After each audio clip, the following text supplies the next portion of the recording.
श्रोता प्रेमियों, मैं राम सागर शास्त्री आप लोगों के समक्ष रखने जा रहा हूं एक प्रसंग, शनिदेव और हनुमान का युद्ध। देखिए, ये बात उस समय की है जब समुद्र पर पुल का निर्माण का कार्य चल रहा था। विश्वकर्मा के पुत्र नल और नील राम का नाम लिखकर पत्थरों को पानी पर तैरा रहे थे। इन्हें बचपन में ऋषियों ने श्राप दे दिया था कि तुम जिस वस्तु को हाथ से छूकर पानी में डाल दोगे तो वह वस्तु पानी पर तैरने लगेगी।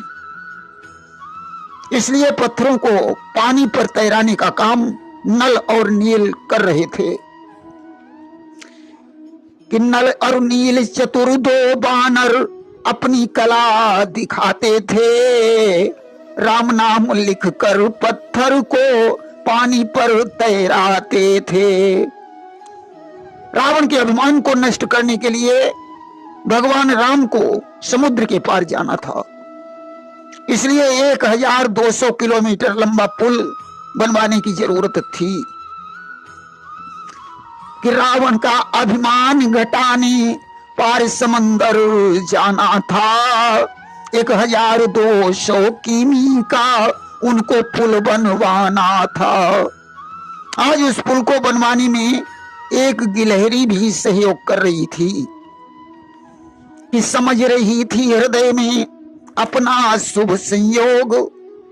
एक गिलहरी कर रही थी प्रभु का सहयोग। वह गिलहरी अपने छोटे से मुख में छोटे छोटे कंकड़ लाकर समुद्र में डाल रही थी कि छोटे से मुख में दबा दबा कंकड़ी कहीं से लाती थी। फिर छोटे छोटे पांव बढ़ा सागर में उन्हें गिराती थी। उस छोटे से जीव का यह उपकार देखकर भगवान राम मुस्कुराए और उन्होंने उस गिलहरी को अपनी गोद में बैठा लिया।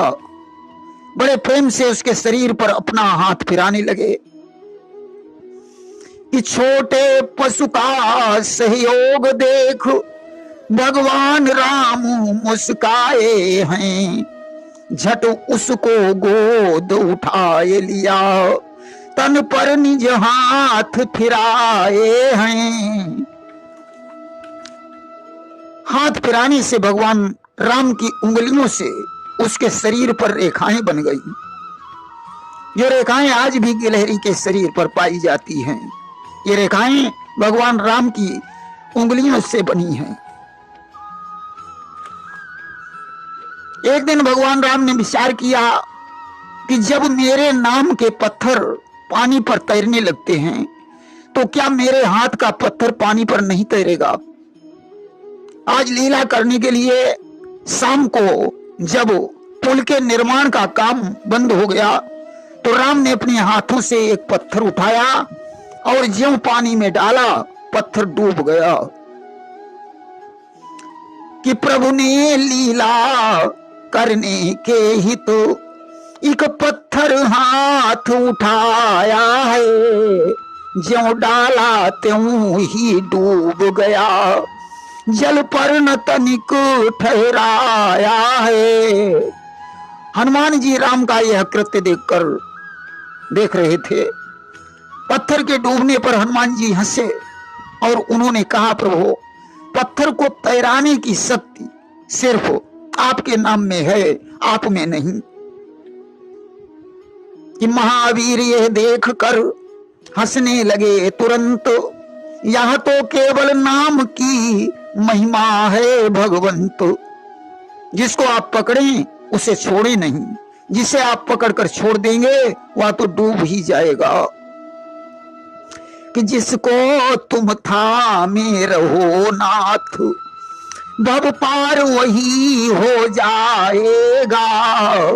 कर से तुम जिसे छोड़ दोगे वह कभी नहीं उतराएगा। हनुमान ने कहा, प्रभु, आपका नाम आपसे बड़ा है। आज एक पत्थर उठाकर हनुमान ने उस पर राम का नाम लिख दिया, पानी पर रख दिया। भगवान से कहा प्रभु इसमें अपना चरण छुआइए। ज्यों राम ने चरण छुआया पत्थर तैरने लगा कि राम नाम का पाषाण पर अंकित कर हनुमान, जल पर रख प्रभु चरण से तैराया पाषाण। देखिए पूरे पुल के निर्माण में 5 दिन का समय लगा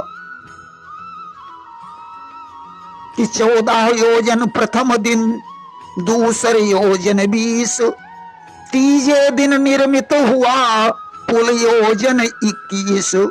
पहले दिन 14 योजन पुल का निर्माण हुआ, दूसरे दिन 20 योजन पुल का निर्माण हुआ तथा तीसरे दिन 21 योजन पुल बना। चौथे दिन 22 योजन बना कि चौथे दिन 22 था, पंचम दिन 23, 7 योजन इस तौर से सेतु बनायो कीस। चौथे दिन 22 योजन तथा 5वें दिन 23 योजन पुल बना। इस प्रकार 5 दिन में 100 योजन लंबा पुल बनकर तैयार हुआ। देखिए 1 योजन बराबर 4 कोस होता है, 100 योजन बराबर 400 कोस यानी 1200 किलोमीटर लंबा पुल बना, जिसकी चौड़ाई 400 किलोमीटर थी। जब पुल का निर्माण हो गया तो यह बात रावण को मालूम हुई। उसने शनिदेव को बंदी से विमुक्त कर दिया, अर्थात कैद से छोड़ दिया, क्योंकि हनुमान जी पुल की देखभाल कर रहे थे। रावण ने शनिदेव से कहा जाओ हनुमान से युद्ध करो कि रावण छोड़ी शनिचर दीना, और कपिते जाय युद्ध ते ही कीना। आज रावण की आज्ञा पाकर शनिदेव समुद्र के तट पर पहुंचे। देखा हनुमान जी पुल की देखभाल कर रहे हैं। शनिदेव ने कहा हनुमान मेरे साथ युद्ध करो। हनुमान ने अपनी पूंछ बढ़ाकर शनिदेव को लपेट लिया, जमीन पर पटक पटक कर सारा अरमान ठंडा कर दिया कि पूंछ लपेटी लीन हनुमाना, और पटकी पटकी मेटे अरमाना। अब तो शनिदेव का सारा शरीर ढीला हो गया। हाथ जोड़कर कहने लगे बस हनुमान मुझे छोड़ दीजिए, आपसे मैं वादा करता हूं जो तुम्हारा नाम लेगा मैं उसके पास कभी नहीं जाऊंगा। कि साड़ी देव यह कौल हमारा, और डरी हूं सुन के नाम तुम्हारा। आज हनुमान ने शनिदेव को छोड़ दिया। शनिदेव बोले हनुमान अब मेरे सारे शरीर में दर्द हो रहा है, मेरा यह दर्द कैसे ठीक होगा?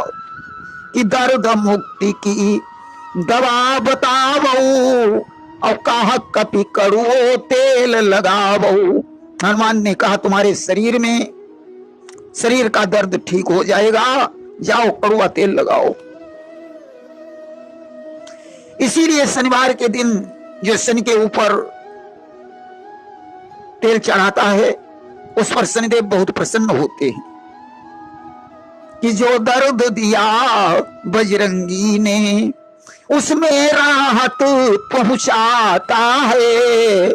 शनिवार के दिन शनि के ऊपर जो तेल चढ़ाया जाता है, शनिवार के दिन शनि के ऊपर तेल चढ़ाने से उनके दर्द में राहत मिलती है और वे उस पर बहुत प्रसन्न होते हैं। इसीलिए शनिवार के दिन शनि के ऊपर तेल चढ़ाया जाता है। देखिए शनि पंजर के जाप करने से भी शनि जनित पीड़ा दूर हो जाती है। नीलांबरो नील बपुः क्रीटी गृग्य स्त्री सास करो धनुष्मान, चतुर्भुजा सौर्य सुता प्रसन्ना सदा मम स्याद वरदा प्रशांता। कोणस्था पिंगलो बभ्रु कृष्णो रौद्रांतो को यमः, सौरी शनिश्चरो मंदः पिप्लाश्रये संस्थितः। एतानि शननामानि जपेद स्वस्थ सन्निधौ, शनैश्चर कृता पीड़ा न कदापि भविष्यति। शनि पंजर का 7 बार शनि के वृक्ष के पास अथवा पीपल के वृक्ष के पास नित्य पाठ करने से शनि जनित पीड़ा दूर हो जाती है। आखिर पीपल वृक्ष के पास शनि का दीपक जलाना या शनि पंजर का पाठ करना क्यों श्रेष्ठ माना गया है? देखिए, पीपल का नाम दधीच ऋषि के पुत्र पिपलाद से जुड़ा है, जिन्होंने शनि मंडल को नष्ट करने का प्रयास किया था। शनिदेव पिपलाद की शरण में आ गए और उनके आश्रित रहने लगे। इसीलिए शनि का दीपक पीपल वृक्ष के पास जलाना या शनि पंजर का पाठ करना श्रेष्ठ माना गया है। प्रेम से बोलिए वृंदावन बिहारी लाल की जय।